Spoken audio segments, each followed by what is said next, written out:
Oui, alors je rappelle pour ceux qui ne connaîtraient pas l'histoire, Mila, c'est une jeune fille de 16 ans, une jeune fille qui rêve de devenir chanteuse, comme beaucoup de filles de son âge, ou peut-être d'ailleurs un peu plus que les autres, parce que chez elle, c'est une passion. Et comme les jeunes de son âge, elle décline sa passion sur les réseaux sociaux, elle organise des lives sur Instagram, et récemment, lors d'un de ses lives, donc un garçon l'a draguée très très lourdement. Elle l'a repoussé poliment, le garçon l'a mal pris, il s'est mis à l'insulter, l'a traité de sale française, de sale lesbienne, parce qu'elle affiche un drapeau arc-en-ciel sur son profil. Sauf que Mila ne s'est pas laissée faire, donc elle a répondu vertement, et du coup, le garçon a rameuté ses copains pour l'insulter copieusement. Alors ils en se réclamant évidemment de leur religion. Et donc Mila a publié sur son compte une petite vidéo expliquant dans un langage très fleuri qu'elle déteste toutes les religions et qu'elle estime que le Coran ne contient que de la haine. Elle a ajouté quelques considérations pas très amènes sur Dieu. Bref, elle s'est lâchée. Résultat, un déferlement d'insultes et de menaces de mort. Parce que c'est une règle maintenant, pour prouver que l'islam est paix et amour, on menace de mort ceux qui trouvent que c'est pas vrai. Et Mila ne peut même plus aller au lycée. Alors du coup, Libération a éprouvé le besoin de fact-checker, non pas l'histoire dans son ensemble, mais il voulait récuser le fait qu'elle aurait été exfiltrée de son lycée. C'est juste qu'elle ne peut plus y aller. Merci Libération. Oui, c'est ça. Alors, mais la justice la protège, au moins, et elle va essayer de retrouver les harceleurs. Oui, alors on est rassuré, le procureur a ouvert une enquête contre les auteurs de menaces de mort, sauf qu'il a aussi ouvert une enquête contre Mila, pour incitation à la haine.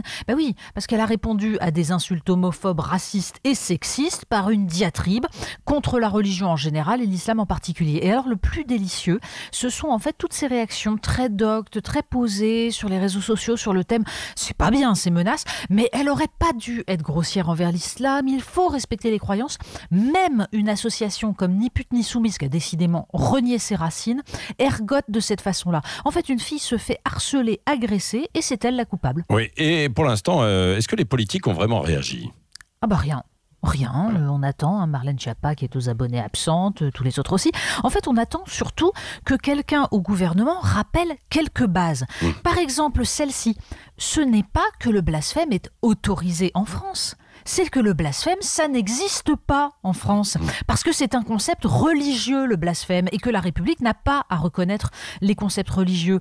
On peut dire tout le mal qu'on pense de Dieu, des religions, on peut dire des horreurs, c'est un droit. Et quand un humoriste de France Inter chante des horreurs sur Jésus, il a aussi le droit, même si on peut dire qu'il prend un peu moins de risques que Mila.